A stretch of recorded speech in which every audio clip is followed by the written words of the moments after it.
반갑습니다. 새해 첫 주 예배 오신 성도님들을 주님의 이름으로 환영합니다. 멀리 떨어져 계시긴 하지만 또 그래도 옆에 계신 분들께 잘 오셨습니다라고 인사 한번 하고 말씀 나누겠습니다. 잘 오셨습니다. 네, 잘 오셨습니다. 올 한해도 하나님의 말씀을 통해 주님이 더욱더 알아가고 그 알아가는 믿음을 통해 믿음이 성장하는 우리 모든 성도님 되기를 간절히 소망합니다. 오늘 함께 읽은 시편 19편은 다 읽지는 않았지만 1절부터 14절 말씀을 보면 하나님께서 만드신 자연을 통해 자신을 드러내시고 하나님의 말씀을 통해 자신을 드러내신 그 하나님을 향한 다윗의 감사와 찬양과 감격의 고백이 나타나고 있습니다. 다윗 하나님께서 만드신 자연을 통해 자신을 드러내시고 특별히 우리에게 주신 그 하나님의 말씀을 통해 자신에게 알려주신 그것에 대한 감사와 감격을 자신의 입술로 고백하고 찬양하고 있는 것입니다. 특히 시편 19편 10절과 11절에서 다윗은 이렇게 고백합니다. 금 곧 많은 순금보다 더 사모할 것이며 꿀과 송이꿀보다 더 달도다. 또 주의 종이 이것으로 경고를 받고 이것을 지킴으로 상이 크니이다. 사랑하는 성도 여러분, 다윗의 이 고백을 듣고 어떤 생각이 드십니까? 우리가 다윗의 이 고백을 들으면서 여러 가지 생각들이 들 수 있겠지만 분명한 것은 다윗의 이 고백은 이론적이거나 문자적인 고백은 아니라는 것입니다. 다윗의 이 고백은 그의 지난 삶의 경험을 통해 나온 진실한 고백이었습니다. 사랑하는 성도 여러분, 하나님의 말씀이 어떻게 금과 순금보다 더 사모할 것이라고 말할 수 있습니까? 이 고백은 자신이 경험하지 않으면 결코 할 수 없는 고백입니다. 물론 우리의 입으로는 이런 고백을 할 수 있지만 그것이 진실한 고백이 되기 위해서는 정말 하나님의 말씀이 우리가 원하고 우리가 가지고 싶어하는 그 돈과 순금보다 정말 더 사모할 것을 경험하지 않으면 이렇게 고백할 수 없는 것입니다. 하나님의 말씀이 꿀보다 송이꿀보다 더 달다고 고백하는 것도 마찬가지입니다. 다윗이 이것을 경험하지 않았다라면 다윗은 이것을 고백할 수 없었을 것입니다. 하나님의 말씀이, 하나님이 드러내심이 다윗의 삶 가운데 정말 경험되어졌기 때문에 다윗은 이런 귀한 고백을 할 수 있었던 것입니다. 그렇다면 우리가 그것을 어떻게 알 수 있습니까? 그것은 하나님의 말씀에 대해 다윗이 어떻게 생각하고 있는지를 보면 알 수 있습니다. 10절과 11절 전에 나온 7절부터 9절에서 다윗은 하나님의 말씀이 자신의 삶 가운데 어떤 유익을 주었는지를 말하고 있습니다. 우리 좀 길지만 우리 7절부터 9절의 말씀을 한 목소리로 한번 읽어보도록 하겠습니다. 시작. 여호와의 율법은 완전하여 영혼을 소성시키며 여호와의 증거는 확실하여 우둔한 자를 지혜롭게 하며 여호와의 교훈은 정직하며 마음을 기쁘게 하고 여호와의 계명은 순결하여 눈을 밝게 하시도다. 여호와를 경외하는 도는 정결하여 영원까지 이르고 여호와의 법도 진실하여 다 이로우니. 다윗이 말하는 것이 무엇입니까? 하나님의 말씀이 자신의 영혼을 살렸다라고 말합니다. 하나님의 말씀이 자신을 지혜롭게 만들었다고 말합니다. 하나님의 말씀이 자신을 기쁘게 했다라고 말할 뿐만 아니라 하나님의 말씀이 자신의 어두운 눈을 밝게 만들었다고 고백하고 있습니다. 또 하나님 말씀 때문에 자신이 인내하며 믿음 가운데 살아갔다라고 고백하고 있는 것입니다. 무엇을 말합니까? 다윗은 하나님의 말씀을 통해 그 말씀을 통해 드러내신 그 하나님을 통해 자신이 경험한 그 유익을 말하고 있는 것입니다. 하나님의 말씀은 이렇다란 이론적인 고백이 아닙니다.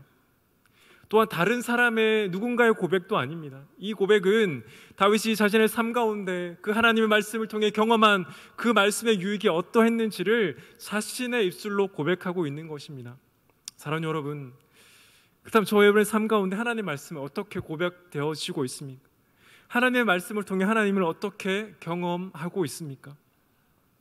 존 파이퍼 목사님의 하나님을 들으라는 책에서 존 파이퍼 목사님은 성경을 통해 자신에게 말씀하시는 하나님을 생생하게 경험했다라고 말한 후에 이렇게 말씀하십니다. 나는 하나님이 오늘도 말씀하시는 것을 알고 있다. 나는 그분의 말씀을 들었다. 그분이 내게 직접 말씀하셨다. 그 일 덕분에 하나님 말씀인 성경을 사랑하는 마음도 더욱 깊어졌다. 내가 하나님께 그러한 말씀을 들은 것도 성경을 통해서이다. 거의 날마다 이런 경험을 하는 것도 성경을 통해서이다. 우리가 주목해야 될 말은 다름이 이어지는 말입니다. 우주의 하나님이 친히 성경의 모든 장을 통해 나와 당신의 마음속에 말씀하신다. 존 파이프 목사님은 하나님은 오늘도 말씀하신다라고 우리에게 말하고 있습니다. 그런데 그 하나님은 어떻게 말씀하고 있습니까? 바로 하나님께서 저와 여러분에게 주신 이 성경 말씀을 통해 오늘도 지금 이 순간도 저와 여러분의 삶 가운데 말씀하고 계시다라고 말하고 있는 것입니다. 존 파이프 목사님뿐 아니라 오늘 살아가는 우리도 그렇다면 지금도 저와 여러분에게 말씀하시는 그 하나님의 음성을 들을 수 있다라는 것입니다. 누군가의 고백만이 아니라 성경에 기록된 그 믿음의 사람만의 고백이 아니라 오늘도 이 말씀을 통해 우리에게 말씀하기 원하시는 그 하나님의 음성을 우리가 들을 수 있다라는 것입니다. 우리 각자 말씀을 읽고 말씀을 들을 때 하나님은 저와 여러분에게 지금도 말씀하고 계시다라는 것입니다. 사랑하는 여러분, 2023년 어떤 목표를 가지고 있습니까? 벌써 2023년도 4일이 지났습니다. 올 한해 어떤 목표가 저와 여러분에게 있습니까? 정말 바라기는 이 다윗의 고백처럼, 이 존 파이프 목사님의 고백처럼 이 하나님의 말씀의 성경을 통해 들려지는 그 음성을 듣고 그 음성 가운데 반응하는 저와 여러분 되기를 간절히 소망합니다. 우리는 하나님의 말씀을 그저 머리로 아는 것이 아니라 정말 경험하기를 간절히 소망합니다. 다윗의 고백이 바로 그 고백입니다. 하나님 말씀이 자신 가운데 삶 가운데 고백되어진 그 귀한 고백이 오늘 시편 19편 가운데 다윗의 고백인 것입니다. 그래서 다윗처럼 우리도 정말 하나님의 말씀을 곧 순금보다 사모한다고, 정말 하나님의 말씀을 그 송이 꿀보다 덜 달달하고 고백하는 그 고백이 바로 저와 여러분의 고백이 되기를 주님으로 간절히 소망합니다. 그렇다면 다윗이 하나님 말씀을 사랑하고 하나님 말씀을 가까이 하고 살아가면서 그가 말씀을 통해 받은 영향은 무엇일까요? 시편 19편 11절 말씀입니다. 또 주의 종이 이것으로 경고를 받고 이것을 지킴으로 상이 크니이다. 다윗은 하나님의 말씀을 통해 자신이 경고를 받았다라고 말합니다.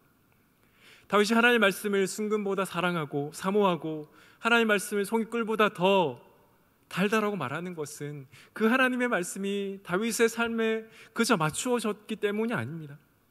다윗이 순종할 만해서 다윗이 원했던 말씀을 하나님께서 해주셔서 그가 하나님의 말씀을 순금보다 더 사모하고 하나님의 말씀을 그 꿀보다 더 사모했다고 말하는 것이 아닙니다. 다윗이 무엇을 말합니까? 내가 하나님의 말씀으로 경고를 받았다라고 말합니다. 하나님 말씀에 경고를 받았다는 것은 자신이 원하는 대로 사는 것이 아니라 말씀에 비추어 살겠다라는 다윗의 의지의 표현입니다. 제가 개인적으로 아는 것은 아니지만 그를 통해서 그리고 신자로서 그리고 목회자로서 어떻게 살아야 할지를 저에게 자주 여러 가지 유익들을 주시는 한 목사님이 계십니다.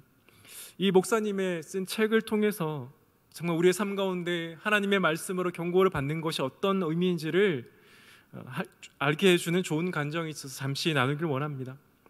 이 목사님 대학을 어렵게 다니셨습니다. 어려운 상황이지만 그런 친구들끼리 졸업여행은 가야 하겠다라는 마음을 먹고 1박 2일로 정동진으로 다녀오기로 결정을 하십니다. 그리고 어떻게든 차비를 아껴볼 생각으로 기도를 시작하셨습니다. 기도를 하는 중에 이 목사님의 한 선배가 찾아오셔서 자신이 장애인이기 때문에 이 저렴한 표를 끊어줄 수 있다라는 제안을 하셨습니다. 그리고 목사님은 그것이 기도 응답이라고 여기셨고 하나님의 도우심이라고 생각하고 감사하게 표를 받아서 기차에 탔습니다. 기차가 출발하고 한참을 가도 어떤 문제도 일어나지 않았습니다. 근데 기차가 목적지를 향해 중간쯤 달리고 있을 때 한 영무원이 다가와서 표를 보여달라고 말을 합니다. 그때 모든 후배들 표까지 보관하고 있던 목사님은 가지고 있던 그 장애인 표를 그 영무원에게 보여주었습니다. 그런데 그때 영무원은 이렇게 그 목사님께 물었습니다. 저분들 중에 누가 장애인입니까? 그 영무원은 목사님께 저분들 중에 누가 장애인입니까? 라고 물었습니다. 그때 그 목사님은 그 순간 부드럽지만 단호한 그 영무원의 한마디가 하나님의 음성으로 들렸다라고 말합니다. 물론 그 음성이 실제로 하나님의 하늘에서 들렸다라는 것을 말하는 것은 아닙니다. 목사님은 그때 자신이 가난한 신학생이었지만 장애인은 아니다라는 것을 그때 인정하게 되었다라고 말씀하셨습니다. 이 목사님 영무원에게 정중히 사과를 하셨고 그 내지 않았던 차액도 지불하셨습니다. 그리고 정동진에 도착해서는 돌아갈 때 사용하려고 미리 끊어둔 그 장애인표를 모두 일반표로 바꾸셨습니다. 그런데 이 목사님은 정말 가난하셔서 그 표를 바꾸기 위해 신용카드를 사용하셨고 그 졸업여행을 다녀오신 후에 3개월 가까이 점심을 드실 수 없었다라고 고백하고 있습니다. 정말 가난하셨던 그 목사님이지만 그때 차액을 지불하고 난 후에 목사님이 하셨던 말은 그러나 그때처럼 마음이 편하고 후련한 순간이 없었다라고 말씀하셨습니다. 사랑하는 여러분, 이 이야기를 들으면서 어떤 생각이 드십니까? 뭐 그럴 수도 있지, 굳이 꼭 저렇게까지 해야 하나라는 생각이 드십니까? 꼭 저렇게까지 민감하게 반응할 일이라는 생각이 드실 분도 있을지 모르겠습니다. 그런 사랑하는 성도 여러분, 하나님의 말씀의 경고를 받는 사람은, 하나님 말씀의 경고를 받는 신자는 이렇게 생각해서는 안 되는 것입니다. 우리도 저분들 중에 누가 장애인입니까? 라는 그 영무원의 음성이 하나님께서 마치 우리에게 말씀하시는 그 음성으로 들려야 함이 마땅하지 않습니까? 다윗이 주의 종이 하나님의 말씀으로 경고를 받습니다라고 말씀하는 것은 남들이 다 하기 때문에 나도 그렇게 하겠습니다라 말하는 것이 아닙니다. 나를 지켜보는 사람이 없기에 그저 사람만 속이면 되지라고 말하는 것도 아닙니다. 오늘도 살아계신 하나님께서 하나님의 말씀을 통해, 때로는 저와 여러분과 함께 살아가고 있는 그 사람들을 통해, 때로는 자연을 통해 우리에게 말씀하실 때, 그 말씀이 우리에게 말씀하실 때 하나님 말씀으로 받고 경고를 받고 순종하는 것이 바로 신자의 삶인 것입니다. 우리 자신이 하나님 말씀에 대한 그 풍성한 고백을 하고 하나님의 말씀을 정말 사모하고 귀하게 여긴다라면 우리는 말씀의 영향력 아래 살아가려고 애써야 하는 것이 마땅하지 않습니까? 우리 그렇게 말씀대로 살아가면 우리의 삶 가운데 그 말씀이 정말 생생하게 영향을 미칠 수밖에 없기 때문입니다. 사랑하는 여러분, 그렇다면 저와 여러분은 어떻습니까? 저와 여러분은 오늘도 하나님의 말씀을 통해, 오늘도 하나님께서 만드신 자연과 저와 여러분과 함께 살아가는 사람들을 통해 말씀하시는 그 말씀에 경고를 받고 있습니까? 이 말씀은 저 역시 마찬가지입니다. 그러나 우리가 분명하게 그 말씀에 반응해야 합니다. 하나님의 말씀이 경고하실 때, 하나님의 말씀이 순종하라고 하실 때 우리는 사람이 아니라, 관행이 아니라 하나님 말씀이 말씀하신다라면 우리는 그 말씀에 경고를 받고 그 말씀대로 살아가려고 애쓰는 사람이 되어야 한다는 것입니다. 그러나 사랑하는 성도 여러분, 하나님은 그 말씀을 통해 경고만 하시지 않습니다. 왜 하나님께서 하나님의 말씀 우리에게 경고를 하십니까? 그 이유는 하나님 말씀을 통한 그 경고가, 그 말씀의 순종함이 저와 여러분의 삶 가운데 가장 복되고 아름답고 선하기 때문입니다. 그래서 다윗은 시편 19편 하반절에서 이렇게 말합니다. 이것을 지킴으로 상이 크니이다. 하나님께서 하나님 말씀으로 우리 경고하시고 하나님 말씀 가운데 순종을 하는 이유가 있습니다. 그것은 저와 여러분을 벌 주기 위한 것이 아니라, 저와 여러분을 무섭게 하기 위한 것이 아니라 그 말씀에 순종하는 것이 저와 여러분의 삶 가운데 가장 선하고 가장 아름답고 가장 복되기 때문입니다. 우리가 말씀대로 살아간다는 것은 하나님을 알지 못하는 사람들과 다른 모습으로 살아간다는 것입니다. 우리의 말뿐 아니라 우리의 삶도 하나님을 알지 못하는 사람들과 다를 수밖에 없습니다. 그리고 우리 그렇게 살아갈 때 우리는 어려움을 겪을 수 있습니다. 때로는 그 어려움이 잠깐이 아니라 매우 오랜 기간이 될 수도 있습니다. 그러나 우리가 잊지 말아야 될 것은 무엇입니까? 하나님의 백성들은 이 말씀에 순종할 때 그의 삶이 가장 선하고 아름답고 가장 복된 삶이라는 것입니다. 브라이언 채플 목사님은 그 불의한 시대 순결한 정의라는 책에서 신자가 왜 세상에서 거룩하게 살아야 하는지, 왜 세상과 타협하지 말아야 될 이유를 말합니다. 거룩한 삶을 분별 없이 타협하지 않아야 되는 이유가 한 가지 있습니다. 그런 타협은 더 큰 손해로 이어질 수밖에 없기 때문입니다. 오늘 거룩하게 살지 못하면 내일 그분의 기준으로 우리를 보호할 수 없습니다. 죄를 지으면 잠시 쾌락을 누릴 수 있을지 모르지만 결국 큰 상처를 입게 될 것입니다. 사랑하는 성도 여러분, 무엇을 말합니까? 우리가 하나님의 백성으로 세상에서 거룩하게 살고 세상과 타협하지 말아야 될 이유는 잠깐의 그 타협과 잠시 잠깐의 죄를 짓는 것이 우리를 잠시 잠깐 기쁘게 하고 유익을 줄 수 있을지 모르지만 결국에 우리 삶은 우리 신자의 삶 가운데 가장 큰 상처를 주는 것이기 때문입니다. 우리 하나님의 말씀에 경고를 받고 살아갈 때, 그 말씀에 순종하며 살아갈 때 우리는 어려움을 겪을 수 있습니다. 수많은 믿음의 선배들이 그러했고 우리의 삶을 통해서 우리는 그것을 이미 알고 있습니다. 그러나 그럼에도 왜 순종해야 합니까? 왜 말씀의 경고를 받아야 합니까? 우리가 말씀에 순종할 때 하나님 우리의 삶을 가장 선하게 인도하시기 때문입니다. 사랑하는 여러분, 다윗은 지난 삶 가운데 이것을 경험한 것입니다. 하나님의 말씀에 순종해서 그가 겪었던 고난이 결코 적지 않았습니다.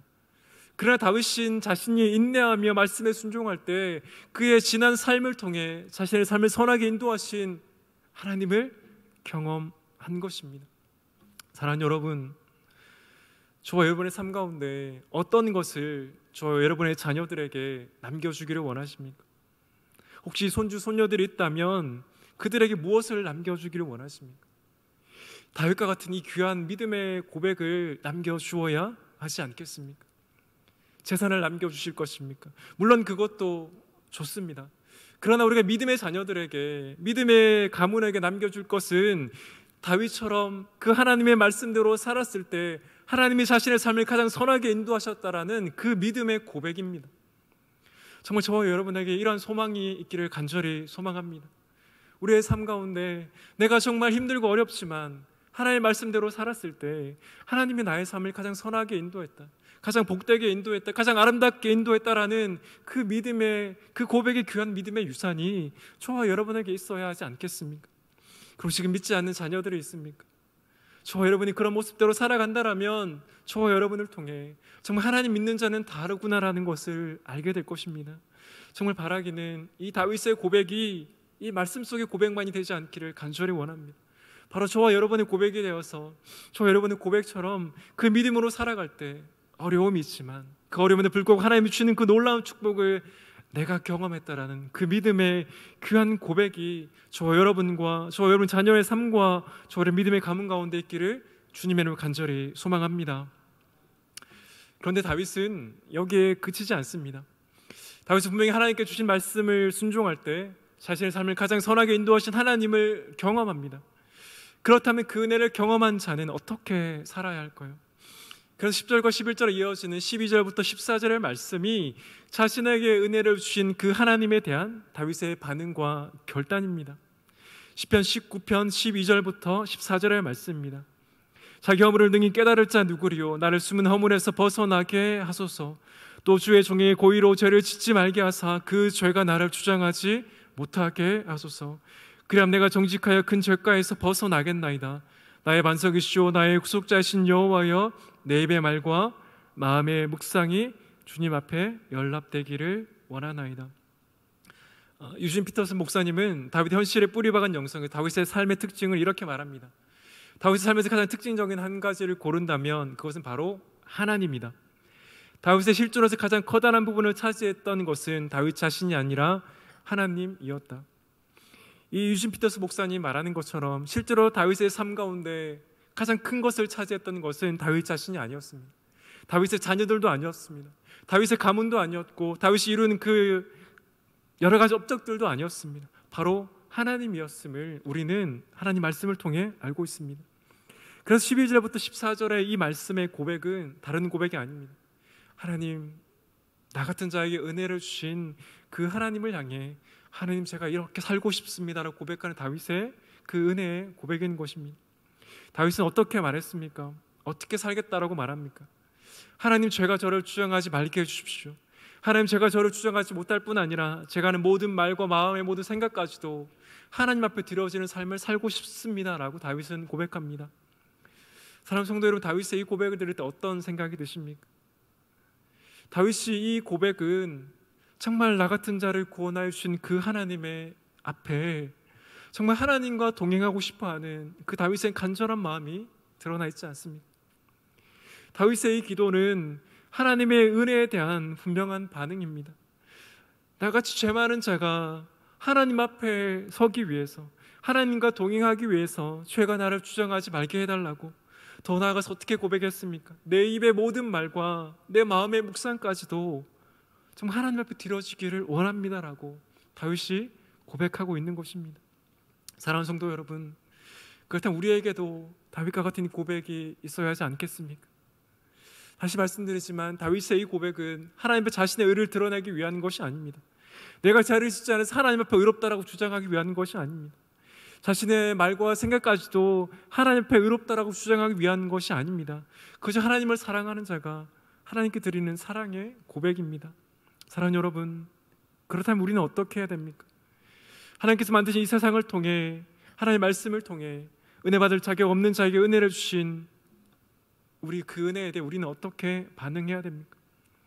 여기서 우리가 한 가지 기억해야 될 것이 있습니다. 그것은 다윗은 하나님의 아들 예수 그리스도가 오심에 대해서 매우 희미하게 알았다라는 것입니다. 다윗은 구약에 보면 하나님의 마음에 합한 자라는 칭찬을 받은 자였습니다. 그래서 그의 믿음은 구약 성경 곳곳에 드러나 있습니다. 그리고 그 믿음이 오늘 본문 가운데서 드러나 있습니다. 그러나 그럼에도 다윗에게는 그 예수 그리스도에 대한 한계가 있었습니다. 예수 그리스도는 희미하게 알았을 뿐입니다. 그러나 사랑하는 성도 여러분, 저 여러분은 어떻습니까? 다윗이 그렇게 알기를 원했고 다윗이 그렇게 사모하기를 원했던 하나님의 아들 그 예수 그리스도에 대해 저와 여러분 밝게 알고 있지 않습니까?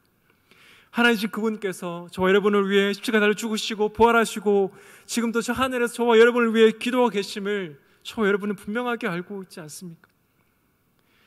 우리가 알고 있는 그 예수 그리스도의 오심과 십자가를 죽으심과 부활과 중보하심은 당연한 것이 아닙니다.